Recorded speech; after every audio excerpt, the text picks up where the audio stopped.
All right. Good morning, good afternoon, and good evening, everyone, and welcome back to Adventure with Roger. Today we're going to be going over character progression in New World. It's pretty cool stuff. I just want to say that today I got my information from newworld.com and from newworldfans.com. So thank you for that. Let's get started right away. It's not too much to cover, but it's a lot of really cool information. So, character progression in New World. In New World, there are three main areas in which your character will progress. You gain experience towards your overall character level and will level up once you gain enough experience. Upon leveling up, you will be awarded attribute points that can be used to increase one of 5 attributes in the game. You will also gain experience for each weapon type you use in the game.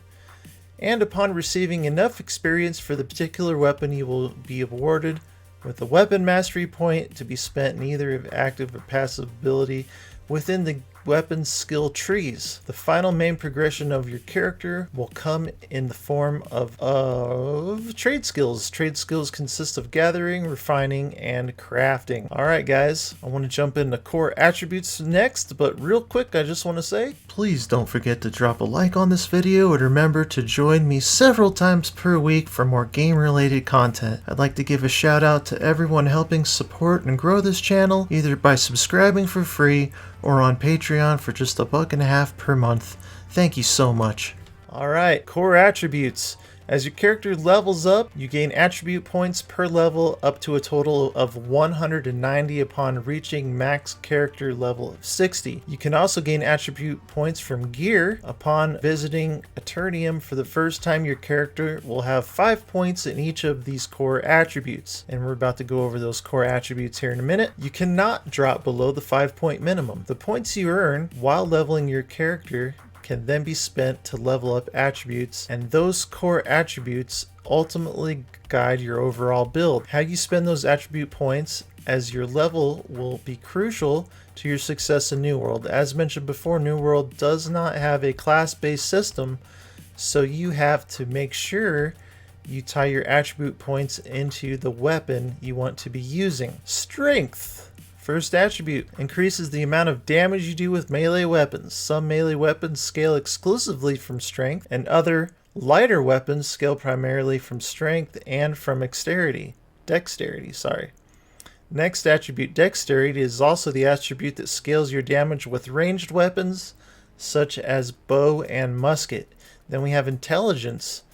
Intelligence is the attribute that you'll want to spec into if you're looking to gain damage with your magical weapons, such as the Fire Staff or Ice Gauntlet. If you're planning to be maining a healer, Focus is the attribute you'll be speccing into. The last attribute is Constitution, and it's pretty straightforward. Putting points into Constitution increases your overall health pool, making you much tankier. Each attribute also has attribute threshold bonuses. Attribute threshold bonuses give a persistent bonus to players for maintaining certain point values in each attribute. Bonuses are awarded every 50 points invested into a single attribute.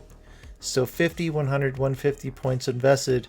Each threshold has a combat bonus and a non-combat bonus. So let's go over those real quick. We're going to start with strength.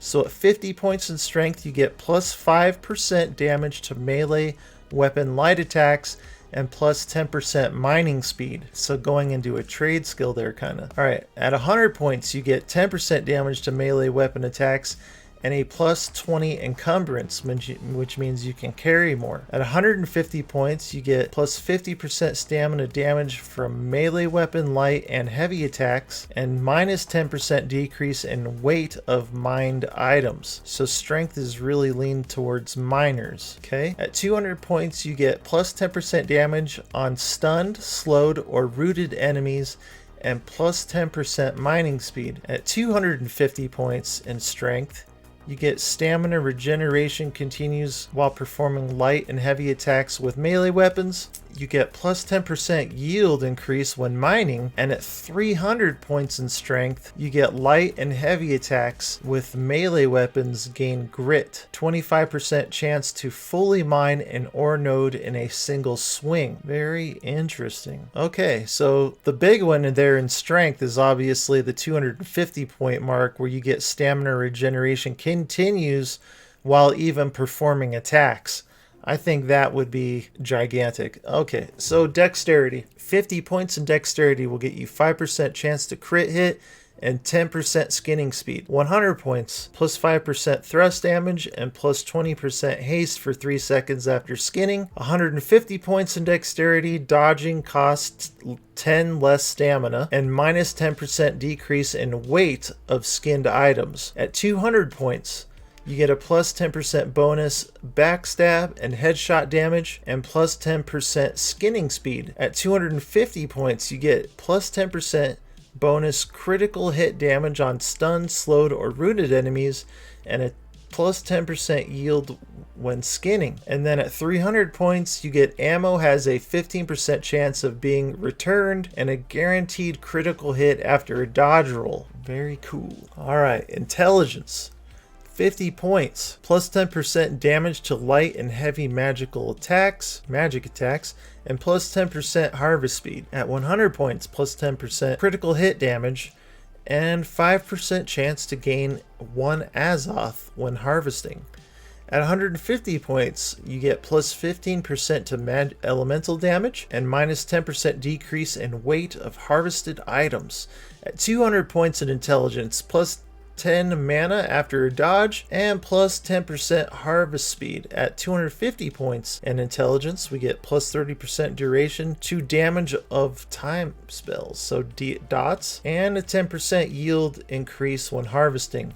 At 300 points in intelligence, you get a plus 30% damage of first hit on full health target. Wow. And a minus 10% reduction in Azoth travel cost. Wow, that 30% damage on first hit of a full target. That's brutal. All right, focus up. 50 points in focus will give you plus 10% mana regeneration and plus 10% fishing line tension. At 100 points of focus, you get plus 20 to your mana pool, 10% yield increase when salvaging.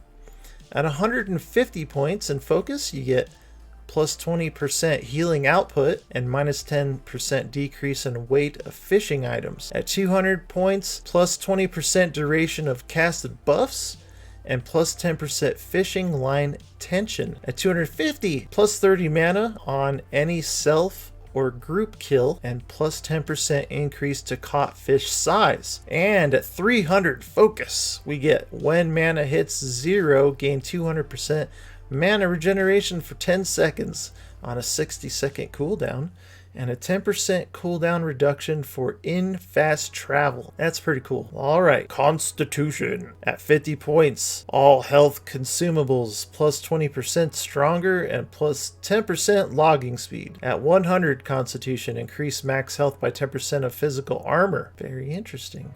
10% reduction of durability loss for tools. 150 in Constitution will get you a 10% reduction to crit damage taken, 10% decrease in weight of logging items.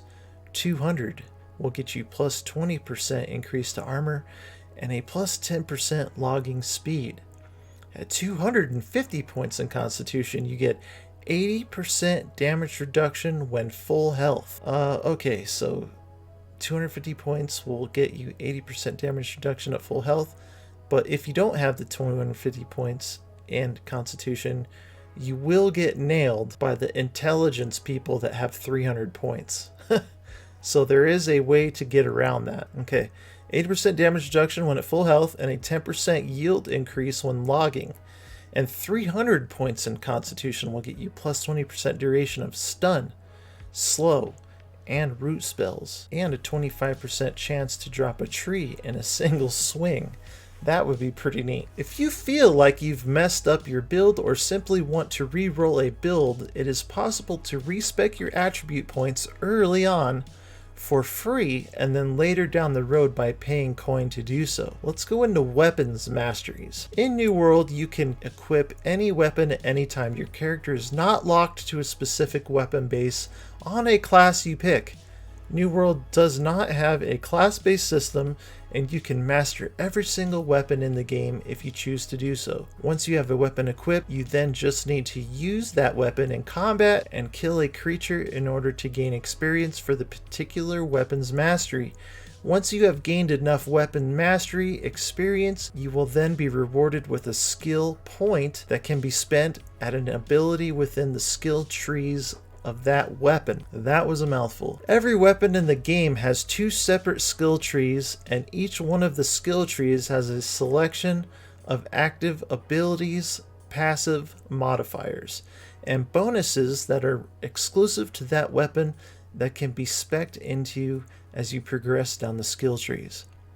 It's important to point out here that each weapon maxes out at level 20, and each weapon has a total of 19 abilities on each tree, totaling 38 abilities. This means that you cannot learn every skill the weapon has to offer, and will have to choose your abilities you want in your build. You are not limited to going down one tree or the other, so you could decide to put, for example, in the hatchet weapon mastery trees, 10 points into the berserk tree and 10 points into the throwing tree if you wanted to go that route. Each tree within a weapon mastery has 3 active abilities. You can equip 2 weapons and switch between those weapons in combat. This gives you 6 active abilities to cycle through during combat, with each having a separate cooldown. If you spec into something you don't like or want to change your build later on, you can respec the entire mastery tree by paying a respec fee using Azoth. Each weapon in the game also scales off of different attributes. Some of the weapons scale off of a single attribute, while others both a primary and secondary attribute. Listed below are the weapons and what attributes they scale with. Primary attribute listed first and secondary attribute is listed second. So here we have one-handed weapons, sword and shield, strength and dex, rapier, dex and intelligence, hatchet, strength and dexterity. Two-handed weapons, spear, dex and strength, great axe is strength, and warhammer is strength. Ranged weapons, bow is dexterity, musket is dexterity and intelligence. For magic, we have fire staff intelligence, life staff is focus, and ice gauntlet is intelligence. Alright guys, let's go over trade skills real quick. Trade skills are made up of 3 different non-combat categories, which include gathering, refining, and crafting, and there are several skills within each category. The max level of any trade skill is 200. First up, we have gathering. Gathering is broken down into 5 different skill lines, which is including fishing, mining, skinning, lodging, and harvesting. To progress or level up a gathering skill, you simply have to use the particular skill. The more you use it, the better you become at performing that task. Next up, we have refining. There are 5 different skill lines within the refining category, which are smelting, stone cutting, woodworking, tanning, and weaving. Next up is smelters. Of course, refining ore ingots. Stone cutting is used to refine stone blocks and gemstones onto gems in order to socket them into gear. Woodworkers cut wood into lumber, tanners refine hide into leather, and weavers turn fiber into usable cloth. In order to level up each skill line, you simply have to refine more materials.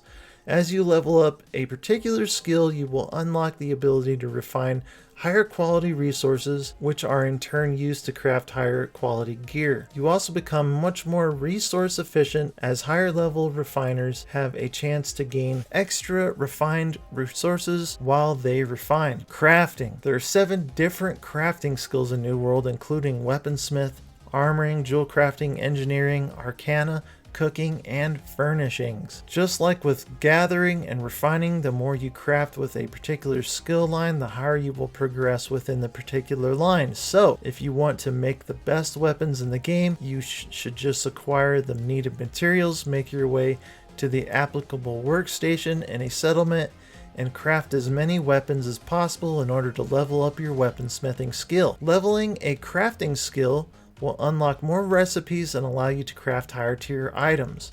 The tier of items range from tier 1 being the lowest to tier 5 being the highest. It's also important to note that in order to craft a specific tier item, the crafting station you are using must be at or above that tier. You can learn about leveling up crafting stations by visiting our settlements guide. So, in a nutshell, the more you perform a task within a specific skill line, the further you will progress within that skill. And it's also very important to note that your character is not capped as to how many skills you can master, so if enough time is invested, you could max out every skill within the game. Alright guys, question number 1 is what is going to be your preferred weapon to use and the first trade skill that you intend on picking up. Me personally, I probably want to be a life staff user.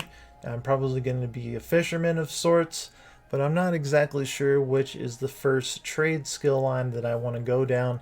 But since we can pretty much read here that we can use any of them or learn any of them and max them all out eventually, I guess it's not super important which one you choose as long as you're having fun. Let me know in the comments what you're looking forward to. Thank you so much for hanging out with me and going through this information. My name's Roger. Thanks for being here, and I'll see you on the next adventure. Take care of yourself, everybody.